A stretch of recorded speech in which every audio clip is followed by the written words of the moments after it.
안녕하세요, 최범균입니다. 오늘은 화면에 보이는 이 책에서 소개하고 있는 내용 중에 하나를 이제 좀 정리해 보려고 하는데요.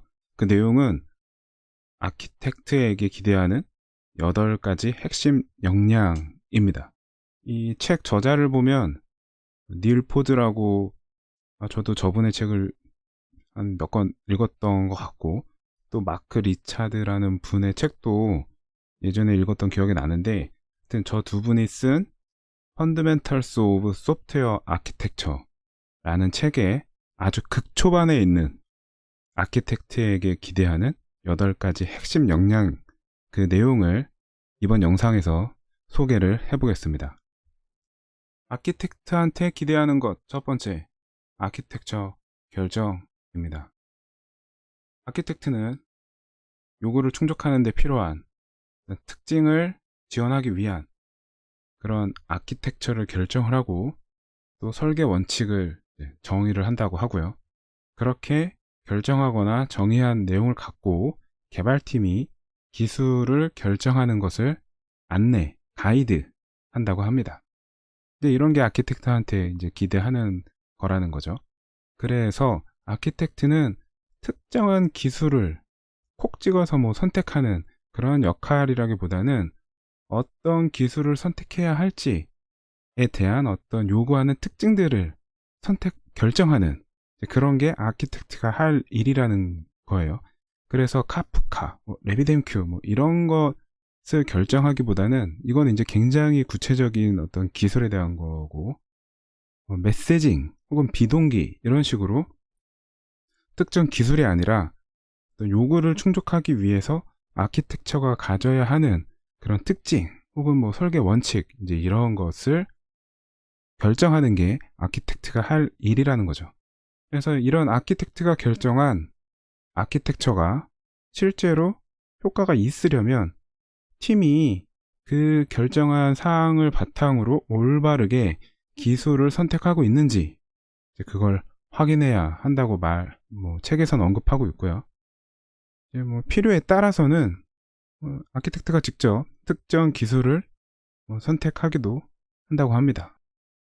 두 번째로 요구하는 것은 지속적으로 아키텍처를 분석해야 한다는 거예요.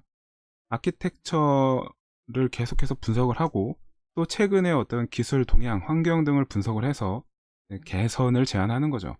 그리고 그렇게 개선한 제안이 실제로 반영될 수 있도록 노력하는 것, 그게 이제 아키텍트한테 요구하는 것 중에 하나라고 하고요.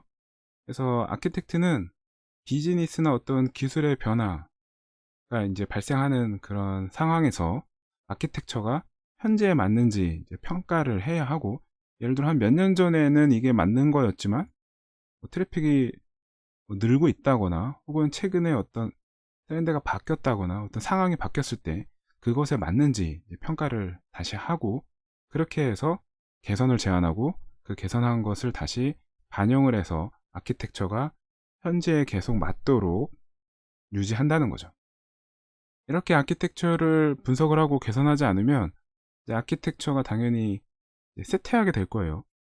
그러다 보면 뭔가 요즘의 어떤 환경에 맞게 변경을 하고 싶어도 멀쩡하게 변경하지 못한다거나, 혹은 요구하는 어떤 특징을 더 이상은 이제 달성하지 못한다거나 하는 일이 벌어지겠죠.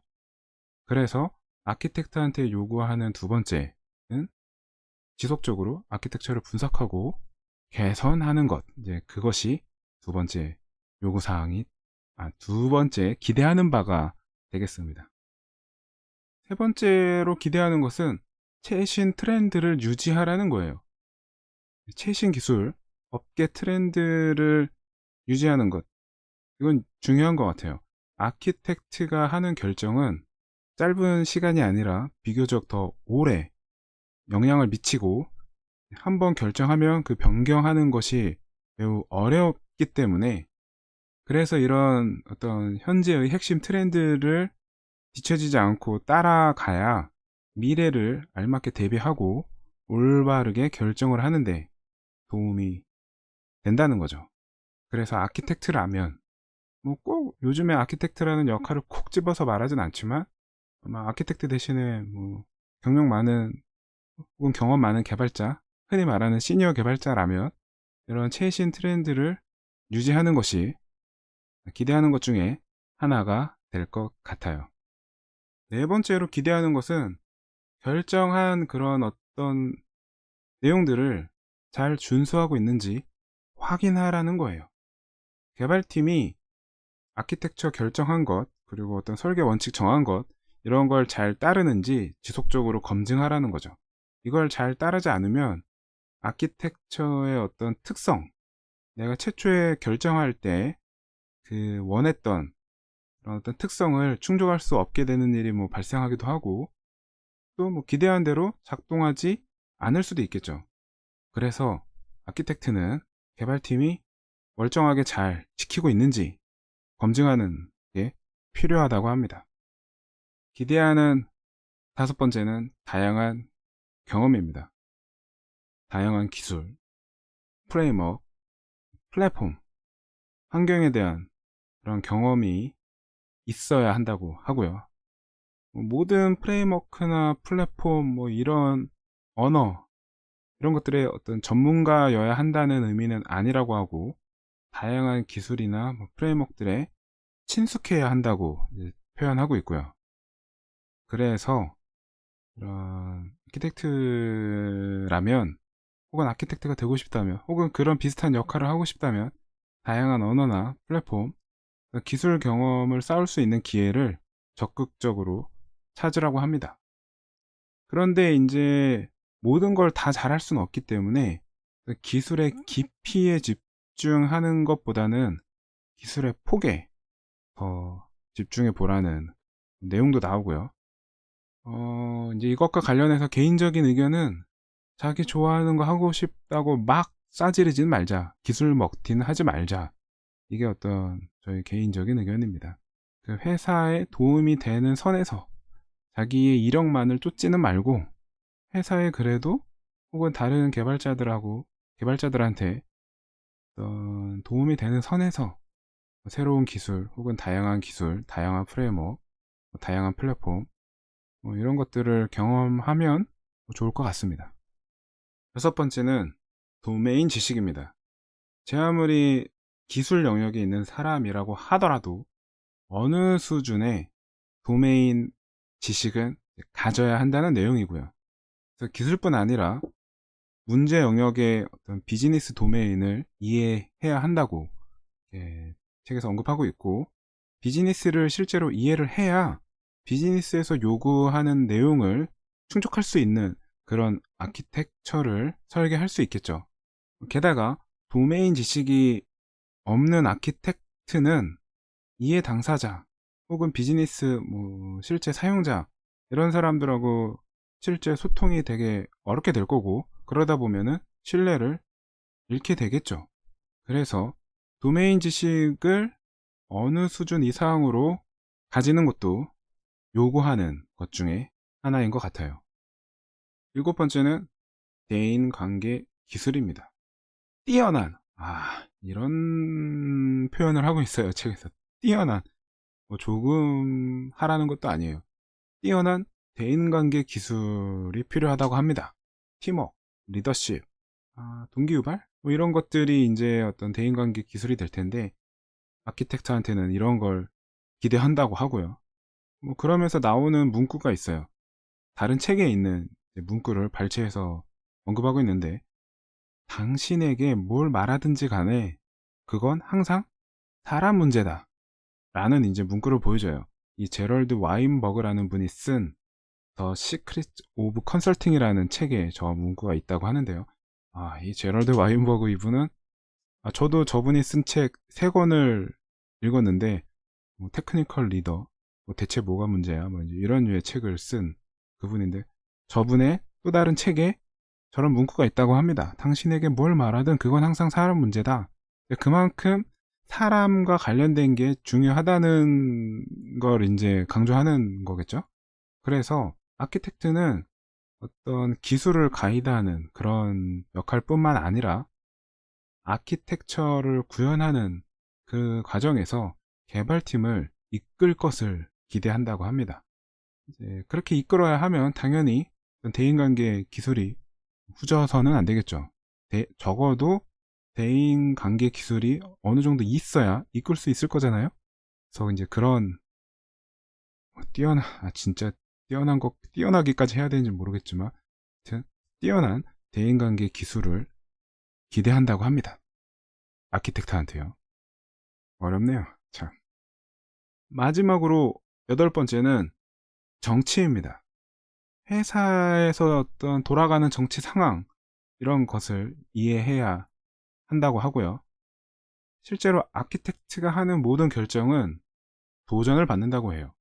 아키텍처가 당연히 뭔가를 결정을 하면 그 결정에 따라서 비용, 시간 혹은 인력 투입과 같은 것에 이제 변화가 생기게 되는데, 그러다 보면은 그 변화로 인해서 프로젝트 관리자나 프로덕트 오너, 제품 오너 혹은 사업하는 어떤 영업부서 이런 쪽에 영향이 가겠죠. 누구는 자기가 원하는 기능이 뒤로 밀리고, 또 누구는 돈이 더 많이 들어가게 되니까 특정 부서 입장에서만 봤을 때는 이제 비용 측면에서 손해가 날 수도 있으니까, 아키텍트가 하는 결정은 어떤 다양한 관계자들에 의해서 도전을 받게 된다고 합니다. 그래서 아키텍트라면 내가 결정한 것을 이제 밀고 나가기 위해서, 승인받기 위해서 다양한 어떤 사람들과의 협상할 수 있는 그런 역량이 필요하다고 합니다. 이거 맞는 말 같아요. 내 마음대로 할 수 있는 건 사실 별로 없기 때문에, 기술의 선택이나 작은 수준의 어떤 설계나 이런 건 개발자들이 마음대로 할 수 있는 영역이지만, 굉장히 그 상위 수준에서의 아키텍처 결정 같은 거, 특히 서비스나 프로젝트나 이런 것에 영향을 많이 주는 그런 결정 같은 경우는 당연히 다양한 부서, 다양한 관계자, 이해 당사자로부터 도전을 받을 수밖에 없는 것 같고, 그래서 그런 도전을 적당히 이겨내려면 뭔가를 협상할 수 있는 그런 역량이 필요할 것 같아요. 그래서 또 그런 협상을 잘 하려면 회사의 정치 상황을 이해해야겠죠. 그래서 아키텍트라면, 물론 꼭 아키텍트에 한정된 건 아니겠지만, 아무튼 정치를 어느 정도 잘 하는 것을 기대한다고 합니다. 지금까지 책에서 소개한 아키텍트한테 기대하는 8가지 내용에 대해서 하나씩 살펴봤는데요. 저 개인적으로는 전체적으로 동의를 하고 있어요. 전반적으로 동의합니다. 기술 외적인 내용을 포함하는 것도 좋았고, 또 경력이 어느 정도 있는 개발자라면 전반적으로 필요한 역량이라고 생각하고 있어요. 하지만 현실적으로는 이런 8가지 역량을 다 갖고 있는 개발자가 현실 세계에 진짜 존재할까? 물론 존재하겠죠. 하지만 이게 모든 사람이 저게 가능할까라는 그런 약간의 의구심이 들고, 그래서 너무 또 빡세지 않나, 이런 생각도 좀 해봅니다. 하지만 아키텍트가 되고 싶다면, 혹은 시니어 개발자가 되고 싶다면, 또는 회사에서 나름 회사의 전반적인 아키텍처나 설계 원칙이나 이런 것들을 리드하는 그런 개발자가 되고 싶다면 참고할 만한 8가지 기대하는 역량인 것 같습니다. 네, 지금까지 최범균이었습니다.